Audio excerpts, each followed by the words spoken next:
Hi, and welcome to the Oikos Family Podcast. I'm Sonja Wood, and today's chapter that I'm sharing with you from Little Daisy in the Swearing Class is quite a long one.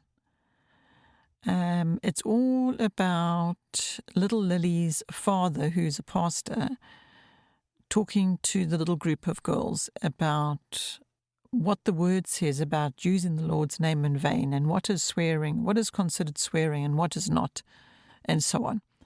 But it is, I think, about 20 minutes long, so I'm not going to spend a lot of time talking about it. I'm going to rather leave it here for you to listen to, and I hope you will enjoy it. Thanks for listening. Bye.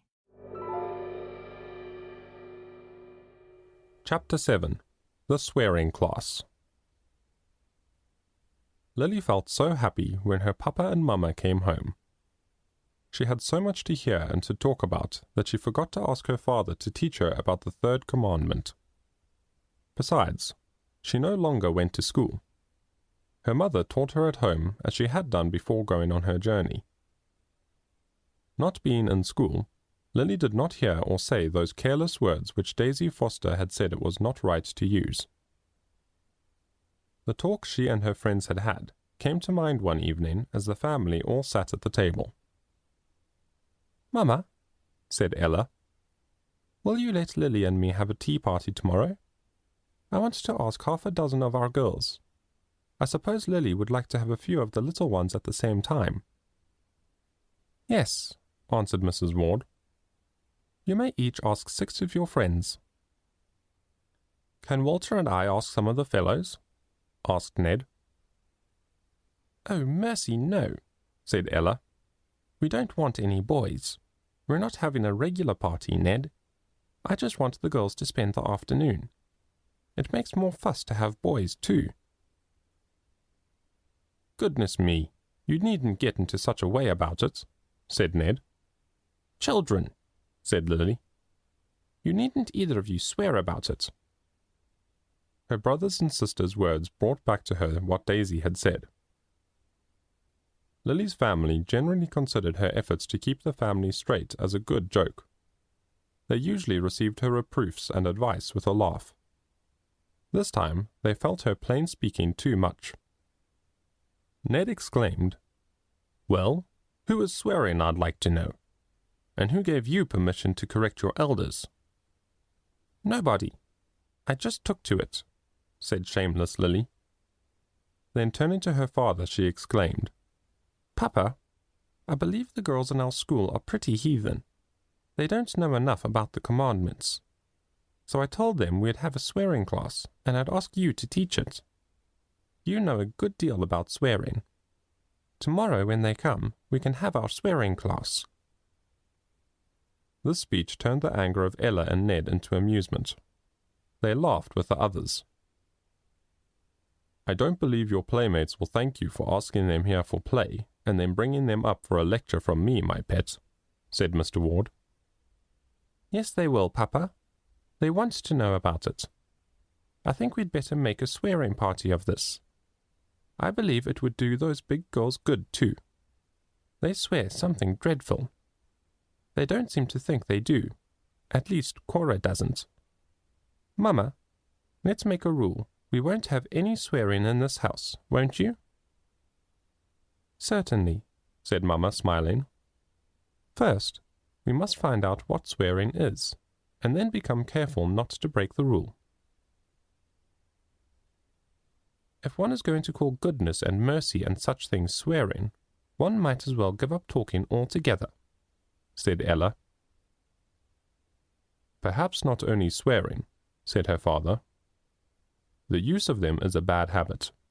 A very bad habit the young people of this place use too frequently. I notice it growing stronger too, as all such habits do, going from bad to worse. I must go. I have not the time to talk to you about it now. If Lily can persuade her little friends to take the swearing class as part of their afternoon's entertainment, well and good. If not, we will have a little private talk among ourselves some other time." Lily's proposal did not please Ella at all. She hoped that it would pass from the child's mind before the afternoon came. She carefully did not use any words that would remind Lily of her lecture. This nearly proved successful. In the excitement of arranging her dollhouse, setting out the new tea set Mamma had brought her, and dressing the doll which Papa had brought, Lily almost forgot her plan. Her friends sat around a small table playing with the new china set, when Minnie said, "I have a secret to tell all of you, if you'll promise never to tell." "I won't," said Violet. "On your sacred word and honor?" said Minnie. "On my sacred word and honor," repeated Violet. "And you, Rosie?" asked Minnie. "On my word and honor," said Rosie. "Sacred?" said Minnie. "Sacred. Sacred word and honor," was Rosie's answer. Lily repeated the words as desired, and next came Daisy's turn. "I won't tell," she said when Minnie looked at her. "On your sacred word and honor?" asked Minnie. "I promise I won't tell, Minnie." "But you must say on your word and honor." "I can't," said Daisy. "Then I won't tell you, and you're real mean, Daisy Foster," said Minnie. "Why won't you say so?" "I don't see why I need to. I don't know if it is quite right," answered Daisy, colouring. "Oh, Daisy Foster, what a girl you are," said Rosie. "Well," said Lily, "there's nothing left except these 2 caramels. Daisy, you eat up this, and Bessie, you eat up the other. Now the tea party is all done. We'll go and ask Papa about that commandment. He's playing croquet with the big girls, but they seem to be resting now." Lily was right. The older girls had persuaded Mr. Ward to join in a game of croquet. He was a favourite among the young people in Glenwood. His presence never put a damper upon their fun. The afternoon proved rather warm for exercise, even the gentle one of croquet. After finishing a long game, the whole party felt ready to agree to Ella's proposal of a rest and a cool drink. So Mr. Ward was free to attend to Lily when she came rushing up to him. The rest of the children followed more slowly. "Papa," she said, throwing herself across his knee as he sat upon the grass, "Daisy said we oughtn't to say upon our words and honours. Oughtn't we? Will you teach us about taking God's name in vain now? It's the most important part of our party, but I forgot all about the swearing class until Daisy said that." "Indeed," said Mr. Ward, lifting Lily to a seat upon his knee and smiling. The other girls laughed at her speech. "I am quite willing to have a little talk with you all on this subject. First, tell me what you want to know." "Daisy is so awfully particular, Mr. Ward," said Minnie in a hurt tone. "She won't let us say anything. At least, she says everything is wrong." "Everything?" said Mr. Ward. "That is bad. Does Daisy want you all to keep silent? That must spoil your play." "Oh, no," said Minnie, "not that. She says such lots of things are wrong to say. Why, sir, she won't say upon her word and honour, because she doesn't think it is right." "Why do you want her to say it?" asked Mr. Ward. "I was just going to tell them all a secret. I wanted her to promise on her sacred word and honour she would never tell. She wouldn't do it." "So Daisy is apt to break her promises, is she?" said the gentleman. He smiled at Daisy, which told very plainly that he was only joking. "Oh, no, sir," said Minnie. "Daisy always tells the truth, and never does what she says she won't. At least, we never knew her to do it, did we, girls?" A chorus of young voices raised in Daisy's favour. "And yet you cannot trust her unless she swears to what she promises," said Mr. Ward. "Swears, sir?" said Minnie. "I'm sure I don't want her to swear. Word and honour are not bad words, are they?" "Not in themselves, certainly," answered Mr. Ward. Many a thing becomes bad and hurtful if put to a wrong purpose. Now to swear is to say, by some word or person which you consider holy and sacred, that you will or will not do, that you have or have not done a certain thing. Suppose some man stood accused of a crime. A judge was about to try him and punish him if he found him guilty. The court thought I knew whether or not the man had done the crime. So I am called to the court. In court, I promise that I will tell the truth, the whole truth, and nothing but the truth. To make sure of this, I lay my hand on the Bible, God's holy word, and call upon him to hear me tell what I know. This is considered a very solemn thing, even by many who have little care or respect for God in other ways. It is called swearing or taking the oath. "Shame on them," said Lily indignantly. "They ought to know you would never tell a story, Papa, and to go and make you swear, too. I wouldn't do it if I were you. I'd tell them the third commandment and run away fast from them." If this is done in the fear of God, and as a prayer that he will hear and help us tell the truth, then it is not taking his name in vain, Lily, said Mr. Ward. To take the oath and not tell the truth is considered, even by men, a crime called perjury. If found guilty of this crime, the law severely punishes a person. When the life of another depends on the truth being told, taking an oath becomes wise and perhaps necessary. However, it can hardly be necessary for one little girl at play with another to have to swear by a promise. For to say by your sacred word and honor becomes a sort of swearing, or oath-taking, that what you say is true. "Then we'll make a rule not to say it any more," said Lily. "We didn't know it was naughty before, Papa. Please tell us now about other words. Daisy says we must not say mercy and gracious and heavens, and maybe we must not. But why is that swearing?" "Swearing is taking God's name in vain.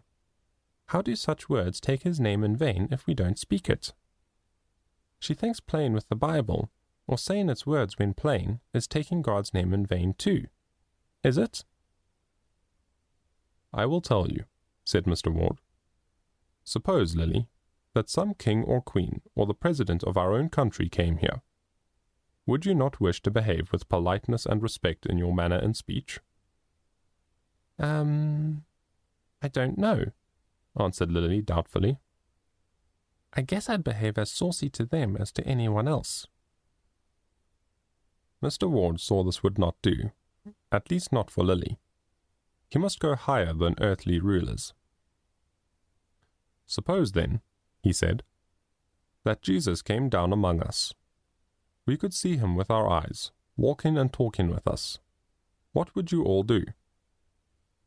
"I'd fall down and worship him," said Minnie. "I'd listen to every word he said. I would never speak one myself, for fear I should miss one of his," said Daisy. "Then I'd remember them all the days of my life." "Dear child," said Mr. Ward, laying his hand fondly on hers. "I believe you do treasure your Lord's words and try to live according to them." "I'd ask him to put his hand on my head and bless me. He blessed those other little children when he lived on earth before," said Lola softly. "So would I, and I am glad no disciples would forbid us to come to him," said Lily. "I suppose they thought Jesus would not care about children, but he did, didn't he?" The little child laid her hand lovingly against her father's cheek. "I'd keep very close to him all the time he was here, and take fast hold of his hand. I wouldn't be troublesome, but just keep as still as a mouse. I'd give him everything of mine that he wanted." "So you would all show your love and reverence for him," said Mr. Ward. "You would try not to sadden or offend him by treating his name or his presence with the least carelessness. You would show him that you honored his name and felt blessed by his presence. Is it not so?" "Yes, sir," came from the older as well as the younger children. Suppose, after he left, he sent you each a letter. In the letter, he told you what he wanted you to do and how to love and serve him. The letter gave you all the advice, help, and comfort you would ever need. How would you treat that letter? I'd keep it all my life and take such good care of it, said Rosie. I'd read it and read it and read it, and kiss it and kiss it and kiss it, said Lily. Then I'd care for it so carefully. And so would I, and I, and I, said the rest, satisfied to have Lily speak for them. And if you saw anyone misusing that letter, how would you feel? Asked Mr. Ward. I'd feel very upset with them, answered Lily. I think I wouldn't love them any more, except if it was you, Papa, or Mama, or Eddie, or anyone of my own that I have to love. Then I'd cry and ask you not to treat my Jesus' letter so. You mean the Bible is Jesus' letter to us, don't you, sir? Asked Daisy. Yes, I do. Children, our Lord's presence is here among us as much as when he lived as man on earth. His ear hears our words of love and praise, or those of carelessness and disrespect. His eye sees the use we make of the precious word he has given us. We forget this when we use his book carelessly, or when we take his name lightly without thought. When we do that, we take his name in vain, and that displeases him. But, Mr. Ward, said Minnie, it is not cursing and swearing to say mercy, gracious, and good Lord, is it? Not cursing? Asked Mr. Ward. Certainly. Cursing uses God's name profanely, or to call on him to destroy us or other people. This is a most terrible sin. Satan wants us to use words like golly or gosh for God, darn for damn, gee for Jesus, and heck for hell. These words are often used as Satan's substitutes in our conversations, or to call on God to destroy us or other people. However, Minnie, the use of such words in play or thoughtlessness is not only cursing, but a bad habit. It leads to worse. Suppose a man breaks open a bank and takes all the money from it. Is that stealing? Why, yes, sir, answered Minnie. And suppose you took candy belonging to your sister. That is a small thing compared to robbing a bank. However, is it not stealing all the same? Yes, sir. If I behaved so bad as to take Julia's candy, I'm afraid I'd steal something worse sometime.